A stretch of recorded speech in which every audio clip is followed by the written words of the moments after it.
அனைவருக்கும் வணக்கம். ரிஷபராசி பொறுத்தவரைக்கும் பார்த்தீங்கன்னா, இந்த ஏப்ரல் மாதம் முழுக்க எந்த மாதிரியான அமைப்புகள் இருக்க போகுது அப்படின்னு பார்த்தீங்கன்னா, ஆல்ரெடி உங்களுக்கு பார்த்தீங்கன்னா, ரிஷபராசிக்கு 11ஆம் இடத்துல சனி, லாபத்தில சனி இருக்காரு. இந்த சனி பகவான் பார்த்தீங்கன்னா, இவங்களுக்கு யோகாதிபதி 9க்குரியவர் இல்லைங்களா? அதனால ஒரு மிகப்பெரிய ஒரு நல்ல அமைப்பு. 9 மற்றும் 10க்குரியவர். இவர் போய் 11ஆம் இடத்துல குரு வீட்ல இருக்காரு.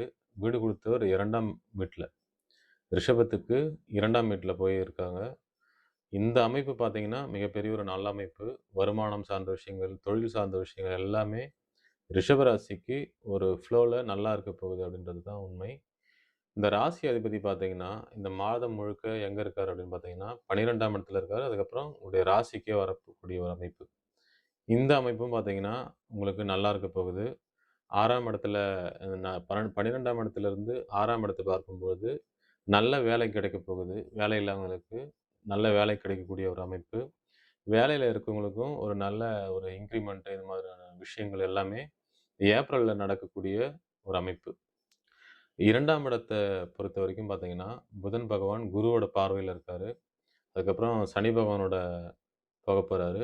இருப்பினும் அது 11ஆம் இடத்துல, 10ஆம் இடத்துல இருந்தாலுமே 2ஆம் அதிபதி நல்லா இருக்காரு. 2ஆம் இடத்திலே குரு இருக்காரு. அதனால உங்களுடைய குடும்பம், வாக்கு, அப்புறம் பார்த்தீங்கன்னா, உங்களுடைய வருமானம் சார்ந்த விஷயங்கள் எல்லாமே நல்லா இருக்க போகுது. இந்த 4ஆம் அதிபதி என்று சொல்லக்கூடிய சூரிய பகவான் பார்த்தீங்கன்னா, சனி பகவானோட சேர்ந்து 11ஆம் இடத்திலேயே இருந்தாலும், இந்த சனி பகவான் பார்த்தீங்கன்னா, 10 மற்றும் 9க்குரியவர். இருப்பினும் இது சனி பகவான் என்று சொல்லக்கூடிய ஒரு அமைப்பில, வண்டி வாகனங்கள் வந்து பழுதாகத்த கூடிய ஒரு அமைப்பு. அதே மாதிரி பார்த்தீங்கன்னா, உடல் நலம் சார்ந்த விஷயங்கள்லயும் கொஞ்சம் கவனமாக இருக்கக்கூடிய ஒரு அமைப்பு தான். சூரியன் வந்துட்டு இந்த 14ஆம் தேதி வரைக்கும் தான் மட்டும் தான். அதுக்கப்புறம் 14ஆம் தேதிக்கு அப்புறம் உங்களுடைய 12ஆம் இடத்துல சூரிய பகவான் உச்சமாகிடுவாரு. 4ஆம் அதிபதி. அப்ப இதெல்லாம் சரியாகக்கூடிய ஒரு அமைப்பு. மீதிப்படி பார்த்தீங்கன்னா, உங்களுடைய 6ஆம் அதிபதி நல்லா இருக்காரு. அதே மாதிரி 7ஆம் அதிபதி என்று சொல்லக்கூடிய அ களத்திர அதிபதி. அவரும் பார்த்தீங்கன்னா, ராகுவோட இருக்காரு.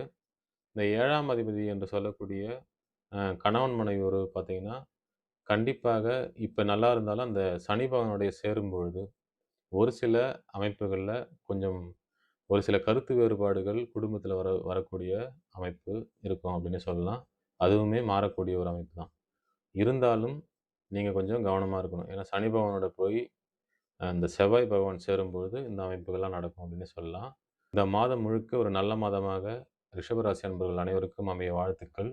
வணக்கம்.